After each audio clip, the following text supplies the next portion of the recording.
If you struggled with the June ACT math section, you are not alone. So many people were talking about how hard it was. Now, I have a course called Hack the ACT where I teach people how to increase their math score on the ACT, and I want to do a walkthrough for this exact test to show you the simplest, most efficient way to solve each question so you'll be ready for the next one. Okay, so let's dive in. This first question, it says the population of a certain country can be modeled by this equation, where y represents population and x represents years. According to the model, the population of the country will what? And if we look at each answer, they talk about the percent change. So we just need to know that for an exponential, the number in front is always the initial amount, and the number in the parentheses is always 1 plus or minus the percent change to the x power. And so if it's more than 1 in the parentheses, this must be a percent increase, so B and D I can eliminate. And then I have to think about, well, if it's 1.008, that was a very small percent increase, so it can't be C, that would be a bigger one, it has to be A. 1 plus 0.008 is 1.008, of course. Okay, number 2 on the ACT math section in June. You have a parallelogram here, and we're given two angles, and we're asked for the value of x. So we just need to know that in any parallelogram, the angles on the same side add up to 180, but the angles diagonal from each other are always equal. And so there we go, that's my equation. 2x minus 10 must equal 86. So I'll add 10 to both sides, and 2x equals 96. And then I'll divide by 2, and x equals 48. That's all it was asking for, the value of x, so it's F, and I can move on. All right, number 3 on the ACT Math in June. A customer joined a new gym. Let x be the number of months that the customer keeps the gym membership, and f of x be the total cost in dollars. And we have a function here.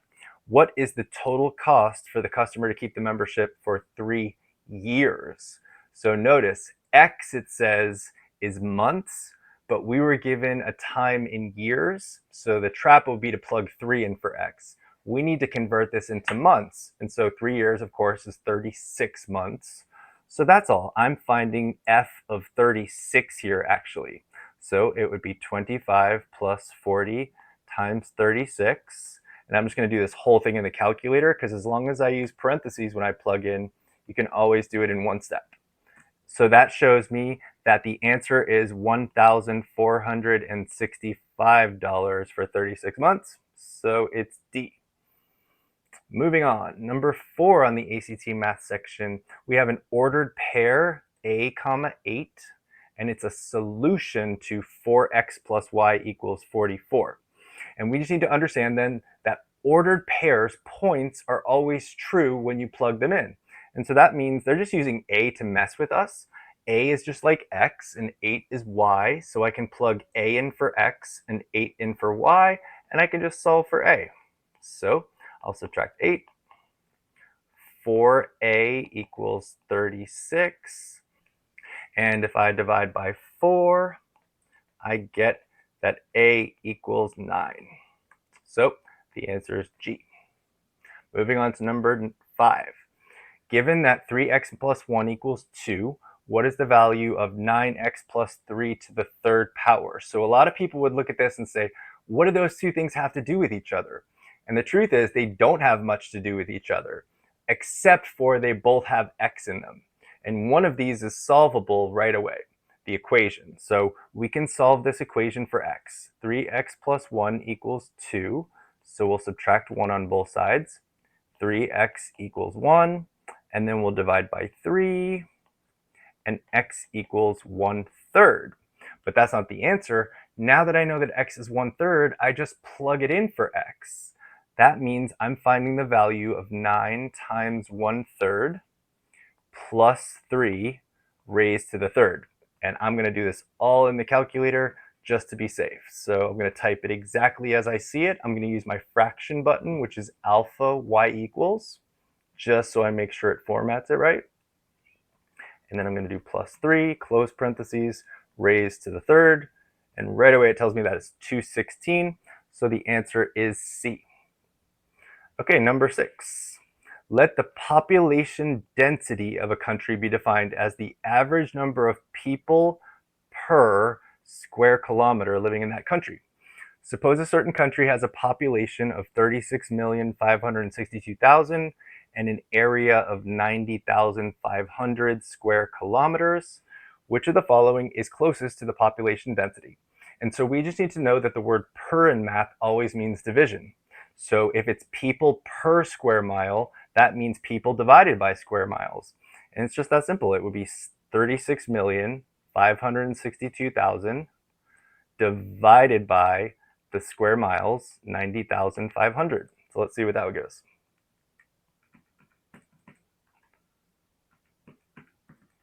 Okay, that gives us 404. And even though none of the answers say 404, remember, it asks for the closest to that, and that means it's just D. Okay, for number 7, I want to show you a cool strategy for any equivalent expression question. Here, we're asked for which expression is equivalent to this one that we were given right here. And so if you want to, you can always plug in a number for x, and I can use the calculator to make it really efficient. Let me show you what I mean. I'm just going to pick 5 for x. So let's say we're going to let x equal 5. Okay, so I'm going to type that in the calculator. I'm going to use this stow button right here. I'm going to say 5 store as x, like that. Because now I'm just going to type the original expression I was given, and it's going to plug 5 in for me. I don't even have to type 5 anymore. So I'm going to type it exactly as I see it, and let's see what it gives us. It gives us a value of 48 when x is 5. Now, none of the answers say 48. That's not the point. The point is, whichever one, when I type it, also gives me 48 as the output must be equivalent to this one. So let's see. Negative 4x minus 6. Nope. 2x plus 3. No. 2x squared minus 2. There we go. The answer must be H. Now, I'm not saying you should do every equivalent expression question this way, but for the ones that are difficult or you're like debating between a couple, go for it. Okay, so let's move on to number 8. This one says, which of the following expressions is equivalent to x cubed minus 5 squared? So, even though we learned a strategy for the last one of storing, I just want to show you that if you're comfortable with the algebra for it, you don't have to store anything for x. You can just do the math. So this would be x cubed minus 5 times another x cubed minus 5, which just means I have to FOIL this. So x cubed times x cubed is x to the 6th, and then x cubed times negative 5 is negative 5x cubed. And then these inner ones would be another negative 5x cubed. And then the last times the last would be plus 25. And then if we combine like terms, we get x to the 6th minus 10x cubed plus 25. So it has to be A. All right, number 9. What value of x is the solution for this equation? So if we have any doubt about an equation like this, what we can use is this feature called numeric solver in the TI-84. And so what I mean is I'm going to go into math, and I'm going to go up one to the bottom, and we've got 2 boxes. In the first box, I'm just going to type the left side of the equation, so 2 raised to the x minus 1, and then I'm just going to go down to the other box and type 1/4. Alpha y equals creates a fraction, and then we're going to type 1/4, and I'm going to say OK. And now I'm just going to hit this solve button, and it's going to show me x equals -1. So the answer is G. We move on. So it's very quick and efficient. Even if you know how to solve equations, if you want to play it safe, you can use that every time. Let's try number 10. What is the value of x as a solution to this system of linear equations? So here too, I'm going to be safe and just use my apps button for a system of equations. And I'm going to go down to number 9. And I'm going to select number 2, which is the simultaneous equation solver. And these are just the settings. You never have to change anything about these settings. So I'm going to say next. And I'm just going to enter the coefficients in front of each term, and it's going to solve for me immediately. So 1 enter for 1x plus 1y equals 17 enter. And then 1x minus 1y equals 7. And then I'm just going to hit the solve tab just like we did with the last question. And boom, it tells me x equals 12, y equals 5. The question was asking for the value of x, so the answer here would be D. Now this one wasn't that hard to solve without it. We could do this by hand, but I just want to show you where this feature is because it's really cool and safe to solve a system of equations on the ACT. Okay, number 11. The 9th term and the 10th term of an arithmetic sequence are 7 and 15. What is the 3rd term? So here I'm going to use a program that I have already installed. I'm going to quit out of this, and I'm going to hit Programs, and I'm going to find my arithmetic sequence program. And when I select that, it asks me to enter any number given. So I'll just pick 7 because that was a number given. And I'm going to tell it that's the 9th term. The common difference is how much it's increasing by. So from 7 to 15, the difference is 8, right? So that's the common difference. And I'm finding the 3rd term. So it tells me that it's negative 41, G, and I move on. Okay, for number 12 on the ACT math, we're told that sine squared of x is 10 over 18, and we're asked for the value of cosine squared x. And there's a simple way to think about this one. We just need to know that the sine squared of any angle plus the cosine squared of that same angle always equals 1. And so that means if sine squared is 10 over 18, we're saying 10 over 18 plus what would give me 1, which would be like 18 over 18.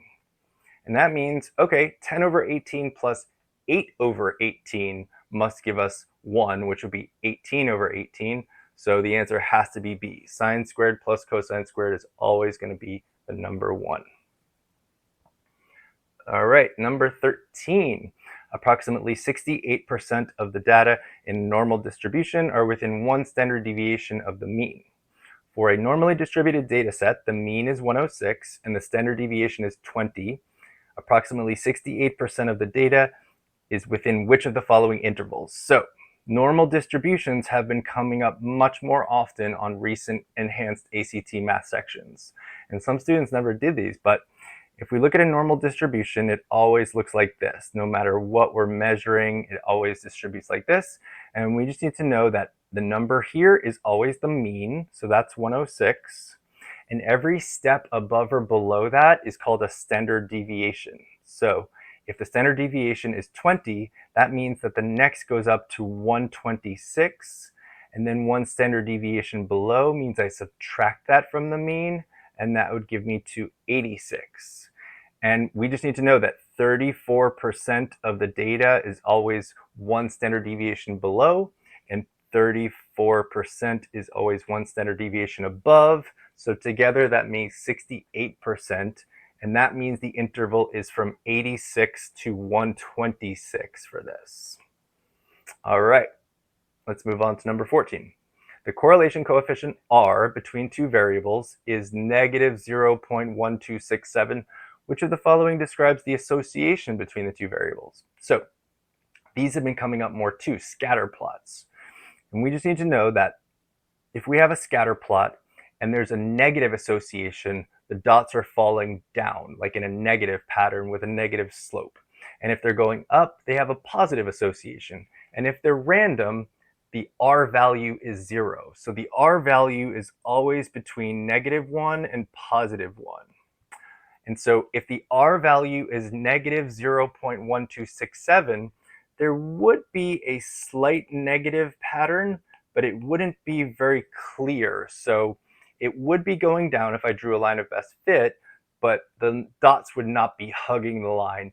If they were a stronger association, they would be closer to -1 for the R value. So this just means that there's a weak negative linear association. Okay. Number 15, we've got house A and house B on the same side of a street that runs east to west and passes through the center. House A is 7¼ miles west of the center, and B is 9 7/9 east of the center. So I'm just going to draw this out again, but a little bigger. So house A, if this is the center, and A is over here, this distance is 7 1/4 miles. And house B is east, so that's over here. That is 9 7/9 miles. And so if we're looking for the total distance between these two, we have to add those distances together. And I'm going to use my fraction button to do a mixed number. So if I hit alpha y equals, I select the second option, and that allows me to do a mixed number, 7 1/4 plus, and then I'll just do it again, 9 7/9. And the answer it gives me is an improper fraction, but I need to convert this to a mixed number. So I can hit this alpha y equals menu again and select the third option. And then when I do that, it tells me that that's the same as 17 1/36. So the answer is J.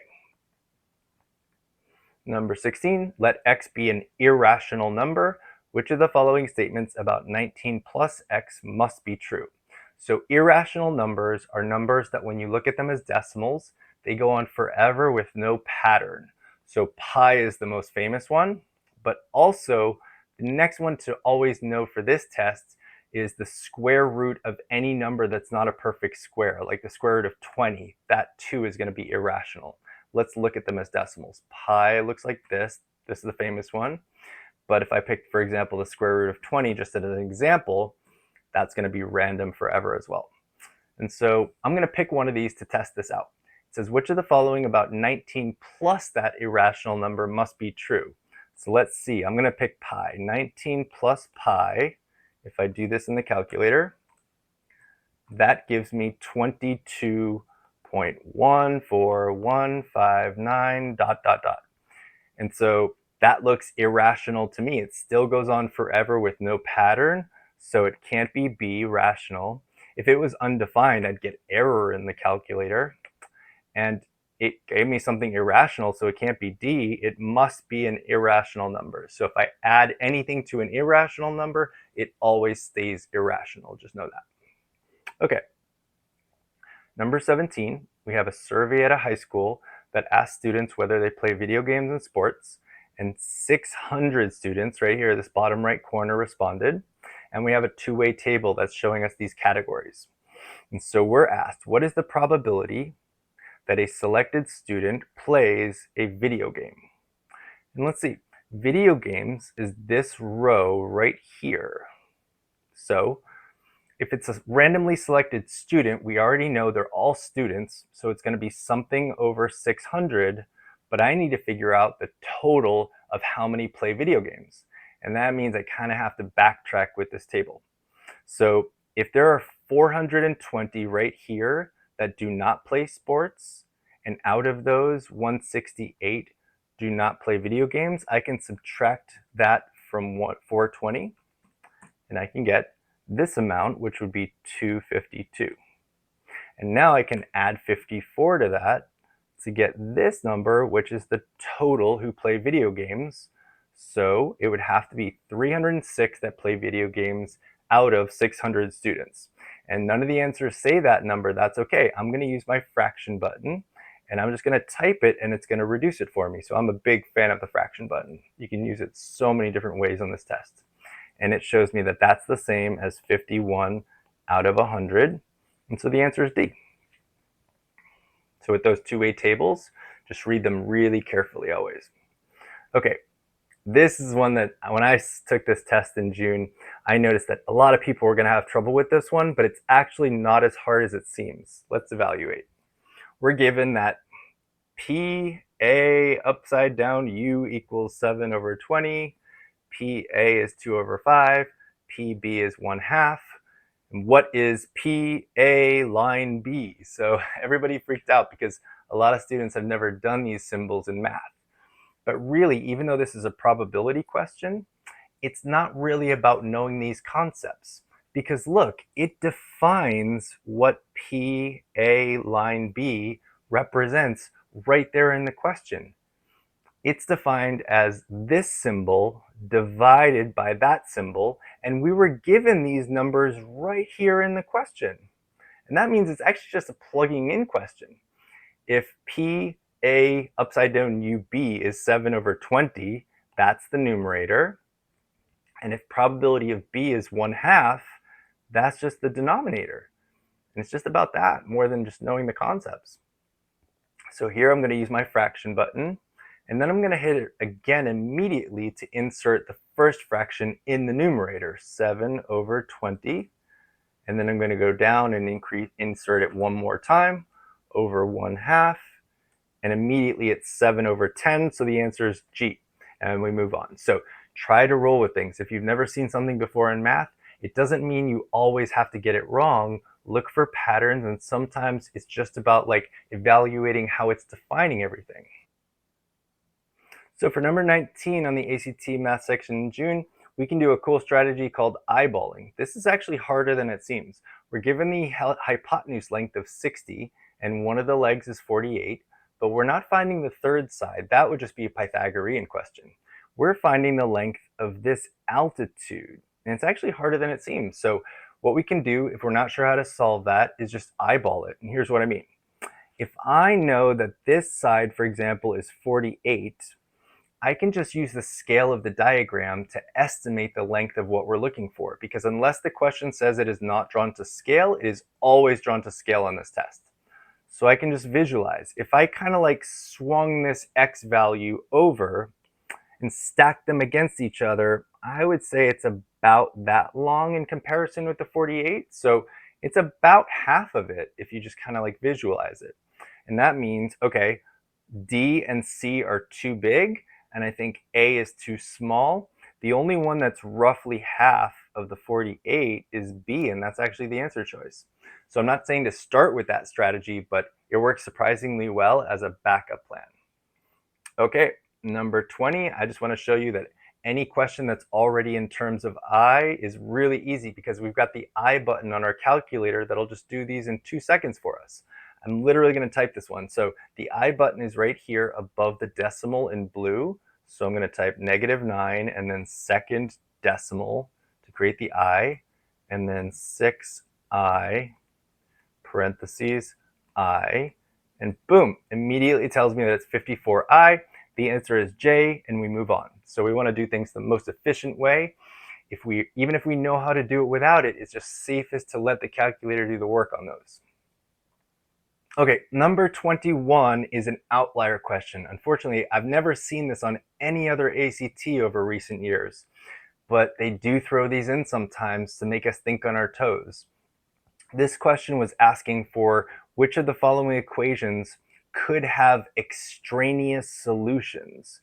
And that means solutions that when you solve them algebraically are true, but when you plug them in are actually false. And so any equation like A or D that's like very straightforward, like without any special things like radicals or absolute values, those are always going to have real solutions that never are extraneous. The ones that we want to focus in on are B and C. Both of these could have extraneous solutions, but an absolute value equation only has extraneous solutions if you have x on the other side of the equation as well. And we don't have that here, so C, a radical equation, can have extraneous solutions. Hopefully you won't see that one again because, like I said, it's kind of an outlier, but just in case, it would be C. Number 22 on the ACT math from June, we've got a fuel economy that's 18 kilometers per liter, and we're asked to change that to miles per gallon. And so what we can do is we can do dimensional analysis here. So what I mean is I'm going to write 18.0 kilometers, and per just means division, so I'm going to put divided by 1 liter. And then I'm going to do all the conversion right here. First, I need to recognize that I have to turn kilometers into miles. And so I need to think about the fact that I need to cancel kilometers and turn it into miles. So kilometers need to go on the bottom to cancel these ones out, and miles need to go on the top. And it told us here that 1 kilometer is equal to 0.62 miles. And that means kilometers are going to cancel kilometers, and now I turned it into miles. But I need to do the same thing where I turn liters into gallons. Now, since the liters were on the bottom, I need to put liters on the top now to cancel them out, and gallons on the bottom. And it told me here that 1 liter was the same as 0.26 gallons. So now liters are going to cancel liters, and now I can use the calculator. And so basically what happens then is I can use my fraction button, and I can put all the numbers being multiplied on the top times each other. And then whatever's on the bottom, I'm going to divide by like this. And it's going to tell me that that's the answer, 42.9. So that means it's J. So with conversion, always think about like where to put the conversion ratio to cancel the units out that you're trying to get out of. Okay, number 23, we have one of these number theory questions that's very common on ACT math. It says S and T are any integers such that negative S times T is less than 0 and negative S plus T equals 1. Which of the following statements about the value of S minus T over S times T must be true? Not could be true, but must be true. Okay, so what we always want to do with the strategy for this one is pick numbers for S and T. We don't want to have to think of this in some abstract conceptual way. We want to pick numbers and make this testable. But we can't pick any random numbers. We have to pick numbers that fit into the guidelines it gives us. So if it says negative S times T is less than 0, then maybe we need to pick positive whole numbers for S and T. And then if negative S plus T equals 1, then they have to be 1 apart from each other. So let's think about it. Let's say I pick S equals 2. Well, then T could be 3 because negative 2 plus 3 would equal 1, and negative 2 times 3 would be less than 0. So those satisfy both of these equations and inequalities. Okay, so now that I've picked the right numbers, we're going to plug them in to S minus T over S times T. So that would be 2 minus 3 over 2 times 3. That would give us negative 1 over 6.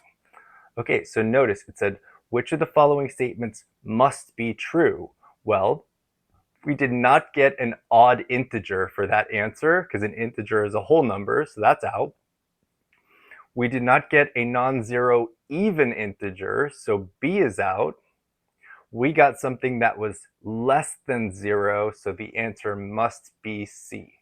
So always pick numbers, but be careful with how you execute it from there. Be very precise, okay? Number 24 on the ACT math from June. This one's been coming up a lot on recent tests. We've got a tourism organization and we've got 120 tourists, and the organization asked them how many cities they toured in New Zealand, and ultimately we're trying to find the mean number of cities toured. And what we want to recognize is that this first row are the actual values, these ones, the number of cities. But the number of tourists then are just the frequencies of each.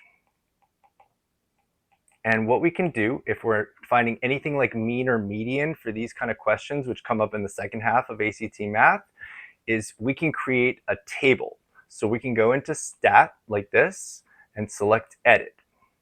And in the first column, we're just going to enter the first row of values. So 1, 2, and 3. And then in the second column, we're going to enter the second row. So 36, 25, 59. And then I'm going to go back into stat and go over to the calc section. And I'm going to select one variable stat. Even though we've got 2 rows, there's really only one variable here because the second one is the number of tourists. That's just the frequencies. So for list, we want to put list 1. And for frequency list, we want to put list 2. And then we just enter through. If yours don't say list 1 and list 2, you can hit second stat and you can select which list to enter. Okay, so because mine are already on there, I'm going to enter through, and it's going to give me all kinds of statistics measures. The first number here, X with the line above it, is the mean. But if we ever need median for this kind of question, we can scroll down and median will be right there as well. But this question was just asking for mean, so it would be 2.2 for this one, so the answer is H. Okay, for number 25, we have a triangle where F is the right angle, and we're told that the cosine of E is 1 over 24, and it asks for the value of sine of G. So I definitely want to draw these ones out. And the key is I have to put the right angle, the letter in the right place. So F is the right angle. And these other two, it doesn't matter which one I call E or G. So I'm just going to do it like that. So if it says the cosine of E is 1 over 24, let's think about SOHCAHTOA. Cosine is adjacent over hypotenuse here. So that means adjacent to E is 1, and the hypotenuse is 24. And I need to show myself, okay, I'm asked for the sine now of angle G. And angle G is this one down here. So sine is opposite over hypotenuse. So actually it would stay 1 over 24 because opposite to G is 1 and hypotenuse of course is still 24. So it's A. So always be careful with those ones and draw them out because they can change the reference angle for the SOHCAHTOA, and that's what happened here. If we didn't draw this out, we might have fallen for a trap. Okay, number 26 on the ACT math. This was a question that tripped a lot of people up because box plots do not come up on most tests. But here, we need to understand the structure of a box plot.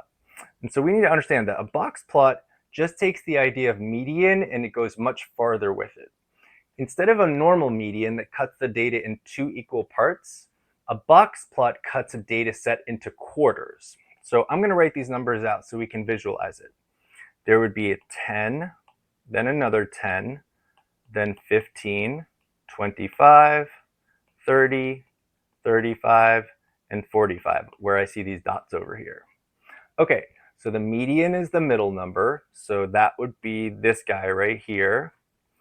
And then what I do next is I take the median of the lower half of the numbers.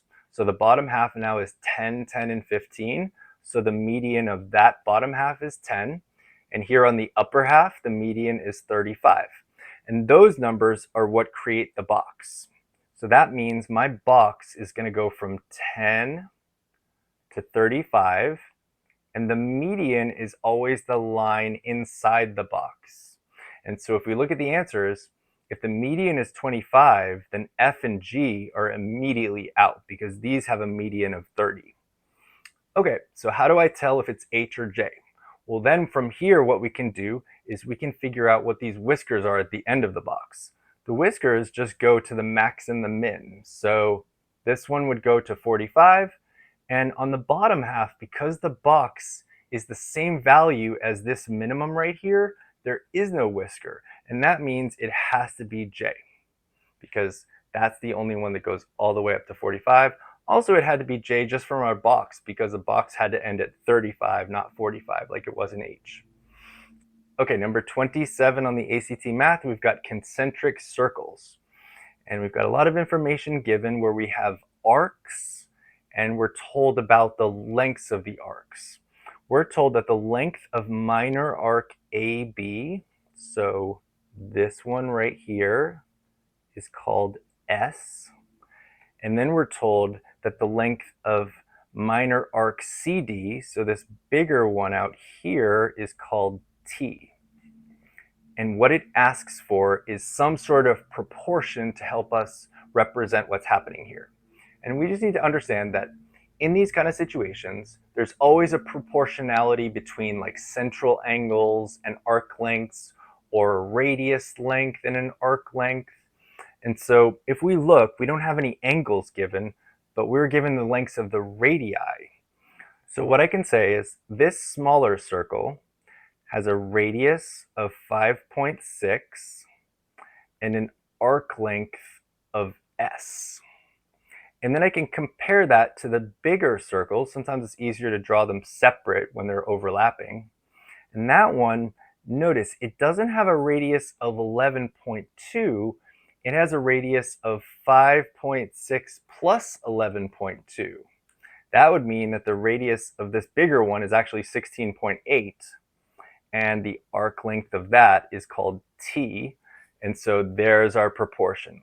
We can say the arc length of the smaller one, S, over its radius, so S over 5.6, must be the same as the arc length of the bigger one over its radius length of 16.8. And that means the answer has to be F. So look out for those ones in the future. Okay, number 28. We have a function given, and we've got the equation of f of x. And we're asked which of the following graphs could be the graph of f of x. And so if we're not super comfortable with how these work, I just want to show you how you can graph them on the graphing calculator. Always never forget that we can graph any function if we want to. So we can type x plus 24 times x plus 23 times x plus 22 times x plus 21. And I can just hit graph. And what I'll see is I actually can't see this function on the graph. We didn't do anything wrong, we just need to zoom out. So if I hit zoom and select zoom out, I can hit enter and enter again, and now it's going to zoom out, and I can see that, wait, this function is way far to the left, and so the only answer that correlates with that is B, because these other ones were either to the right or don't have that kind of shape. Okay, number 29, we have a law of cosines question. We're given a triangle, and we're told that the measure of this angle here is 50, and we're told that the lengths of these two sides are 70 and 160, and we're asked for the length of the pond, so this distance of the pond right here. And so when you have this kind of scenario, that's when we use the law of cosines. And the law of cosines is this equation. We just need to understand that C is not necessarily the hypotenuse like it is in Pythagorean. C is just the thing we're solving for. So that means this is angle C up here, and this is side length C. And these two are sides A and B. It doesn't matter which one is which. So what I'm going to say is the length of the pond, C squared, equals 70 squared plus 160 squared minus 2 times 70 times 160 times the cosine of 50 degrees. So even though it's kind of long, it's really just a plugging in question. So what would we do to solve for C? And so that means that if I take this squared away and square root both sides, C would equal the square root of all of this.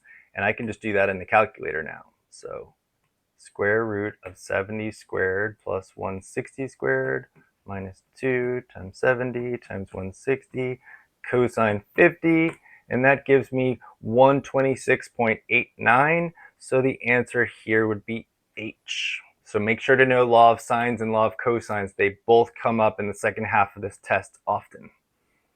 All right, number 30. We've got a formula for the volume of a sphere given, and it asks for the ratio of the volume of a sphere with a radius of 3 to the volume of a sphere with a radius of 5. And so what we want to do is actually find the volumes of each to be safe and compare them, because I think A is going to be a trap answer. I don't think this question would be this far into the test if it was as simple as 3 to 5. So I'm going to use my program, even though it gave us this formula, and I'm going to find the volume of a sphere. It's just quicker to do it this way. So the radius of the first one is 3. So the first one has a volume of 36 pi. And then the second one, if I run the program again, has a radius of 5.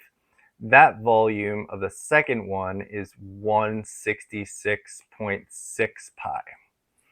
And it asks for the ratio of the smaller one to the bigger one. And that means it's just the first one divided by the second one. And that gives me roughly 0.2. And none of the answers say 0.2. I just need to figure out which of these is also approximately 0.2. So 3 divided by 5 is 0.6, so that's out. 9 divided by 25 is 0.36. Okay, that's not close enough. 9 divided by 125, that's too small. So I think it's D, but let's make sure. 27 divided by 125 is 0.216. So the answer is D.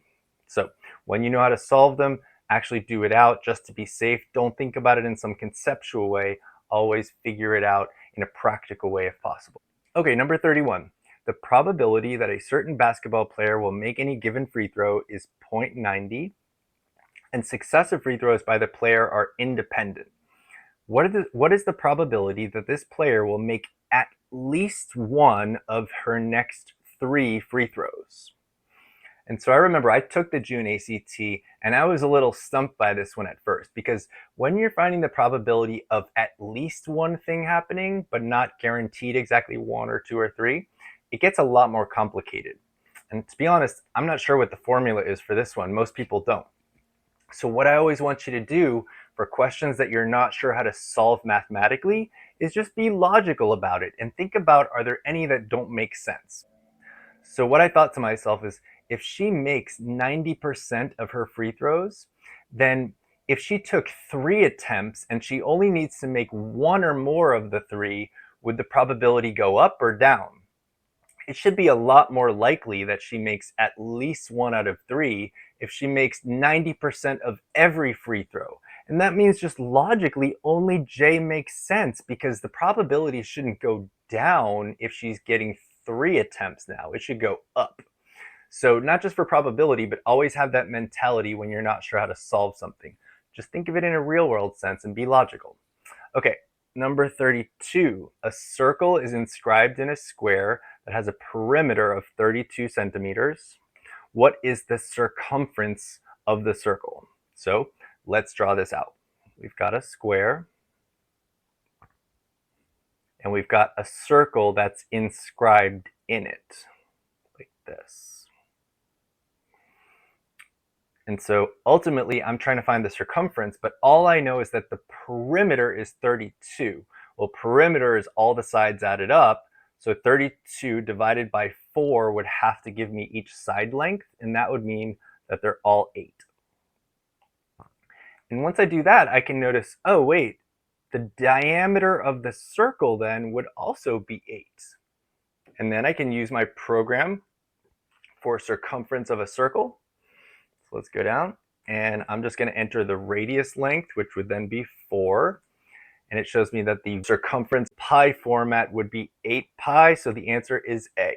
So once you map these out, sometimes they're not as bad as they seem.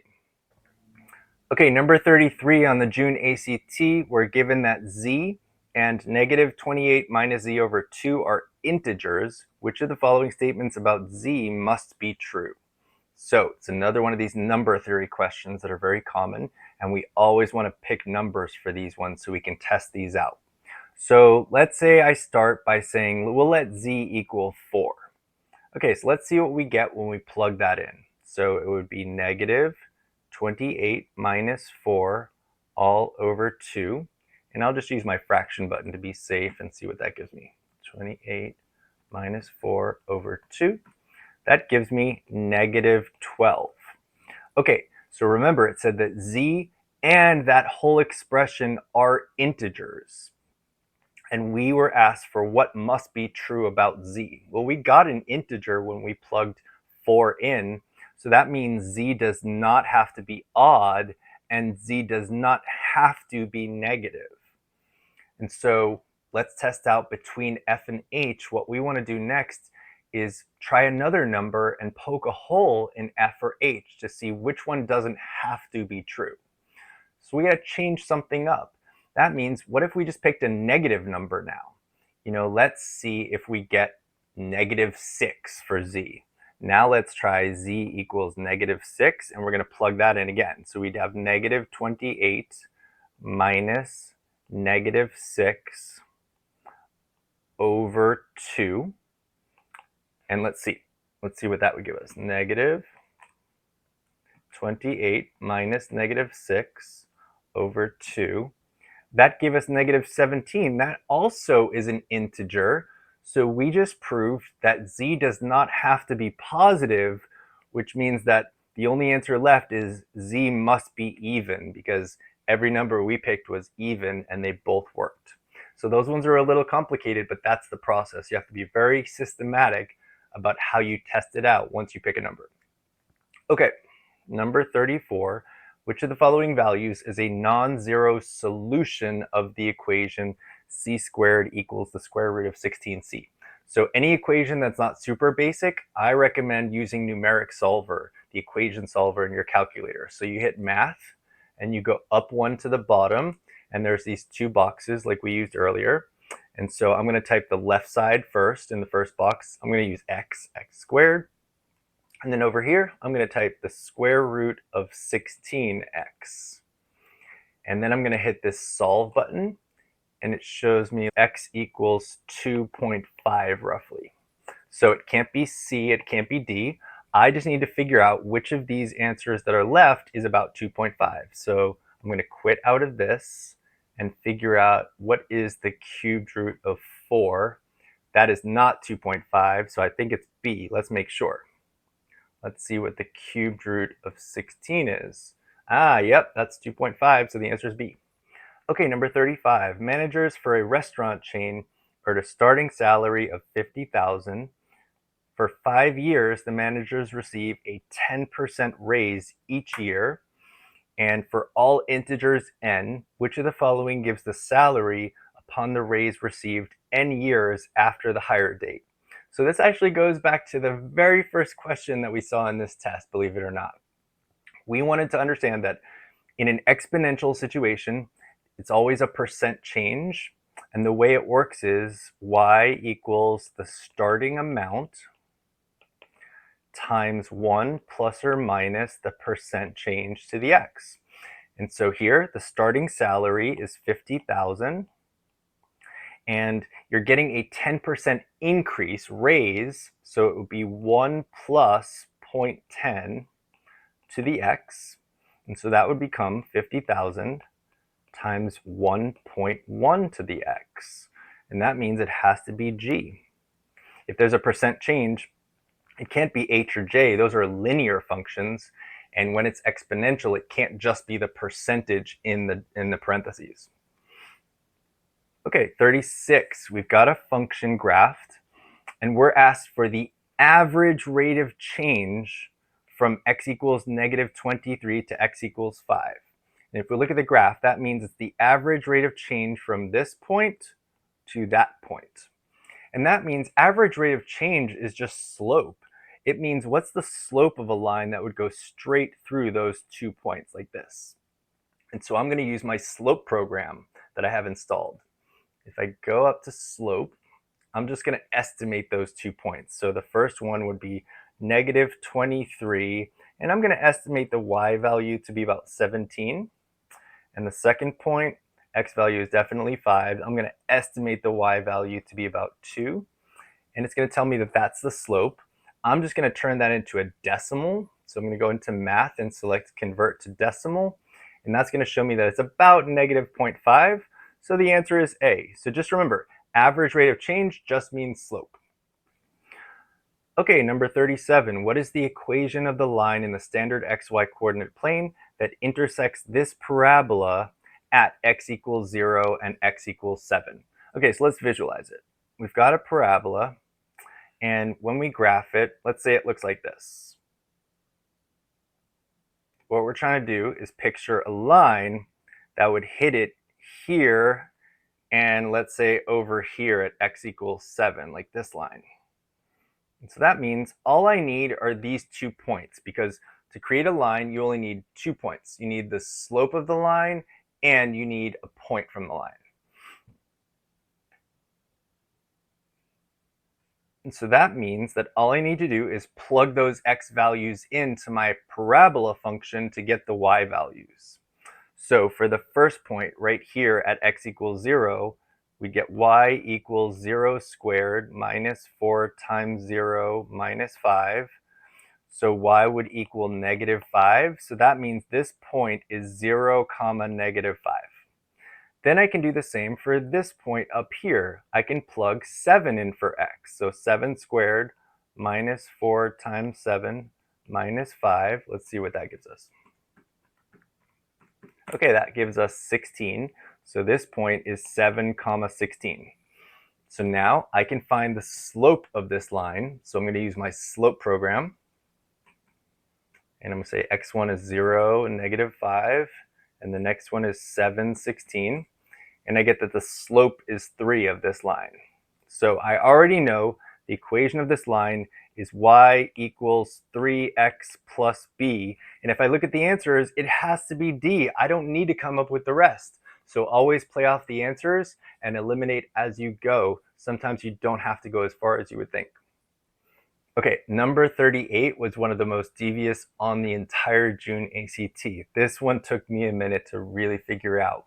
So if you had trouble with this one, don't feel bad. Everybody did. We were given 4 variables, w, x, y, and z, and it said that any of those could only be the numbers 0, 1, or 2, and we were given an equation w times 6 to the third plus x times 6 squared plus y times 6 plus z equals 440. What is the value of w plus x plus y plus z? So if you don't know what to do, just try and get in there and look for patterns, and you just got to try stuff because there's no great formula for this question. So let's figure it out. What is 6 to the third? Okay, that's 216. So I'll call it 216 times w. And then 6 squared would be 36x. And then 6y plus z is equaling 440. And so what I have to think about is, okay, if all of these are adding up to 440, then w has to be involved somehow because they can only be 0, 1, or 2. And I think the easiest way to get to 440 is if I plugged in 2 for w, because 216 times 2 would give us 432. And that's pretty close to 440, isn't it? So what I can say is, okay, I'm going to say w has to be 2 here. Then I'll keep going. Plus 36x plus 6y plus z equals 440. Well, if I subtract 432 on both sides, I'd get 36x plus 6y plus z only equals 8.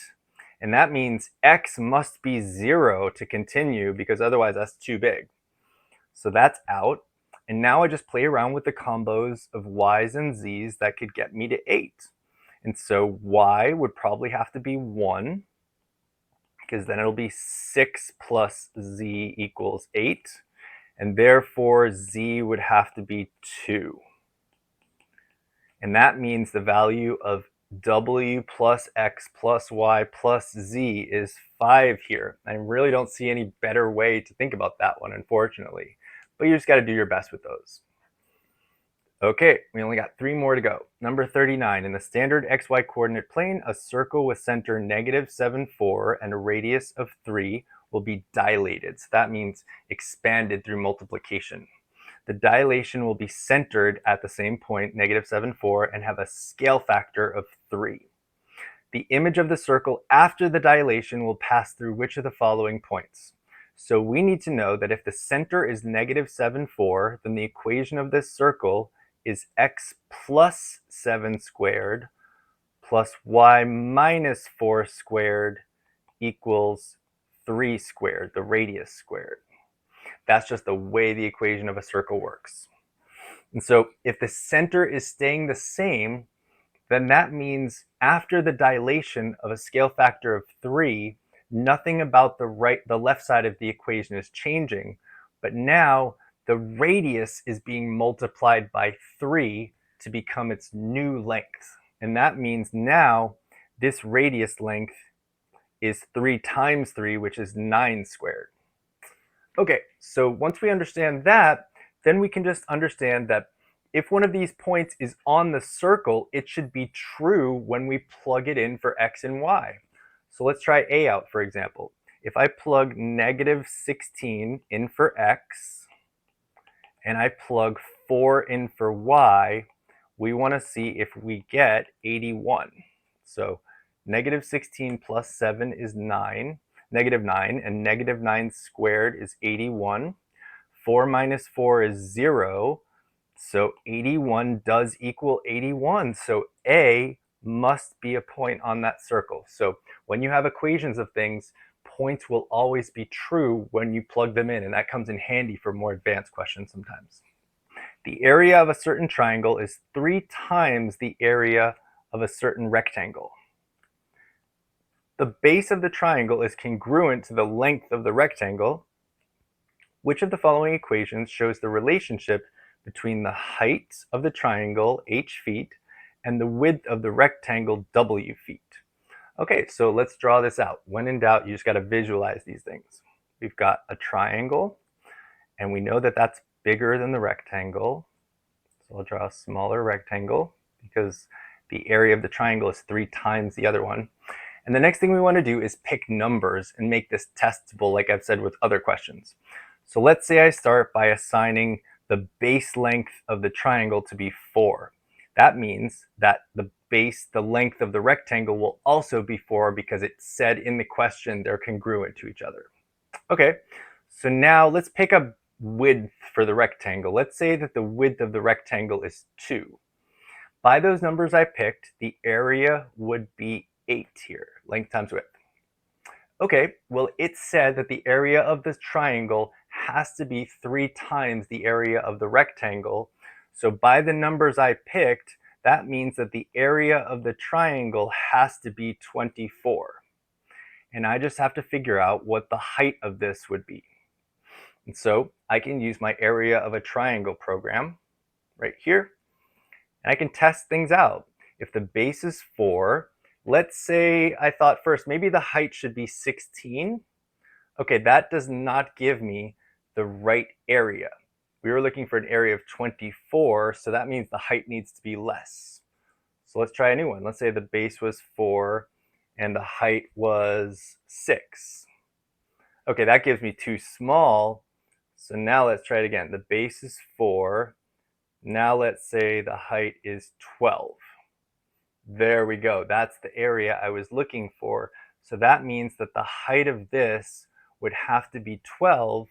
And that means that the height, 12, was 6 times the width of the other one. So it would have to be j. So those ones can be tricky, but try numbers out and just see what happens instead of having to think of it in some conceptual way, because it's not always the one you would think it is. Okay, very last one. We have two functions, f of x and g of x, and we're asked whether they are inverses of each other. And if they're inverses, what we need to know is that f of g of x is going to simplify to just x, and g of f of x must also simplify to just x. And so let's check out the answer choices. They are not inverses because of this. They are not inverses. They are inverses, or they are inverses. Well, let's see what happens when we do f of g of x. Let's see what we get. So f of g of x would mean we're plugging g of x into f of x. So that would be 7 times the g of x function plus 7. And if we distribute, we would get 7x over 7 minus 49 plus 7. And this would become x minus 42. We did not get x like we were supposed to, so that means these are not inverses of each other right off the bat. So C and D are out. And let's see which one holds up. We did f of g of x, and it did not equal x. A is exactly what we just did, so that must be the answer. All right, so if any of these questions are still giving you trouble, make sure to go back and watch the fundamentals videos behind these. And if you want more walkthroughs and to be able to do more practice tests to keep practicing for the next ACT, check out my course, hacktheact.com. I'm also giving away several free calculator programs right now, like the ones that you saw in this walkthrough. If you check the link in my bio, you can download them for free, and I'll show you how to install them really quickly on the TI-84. All right, good luck on the next ACT.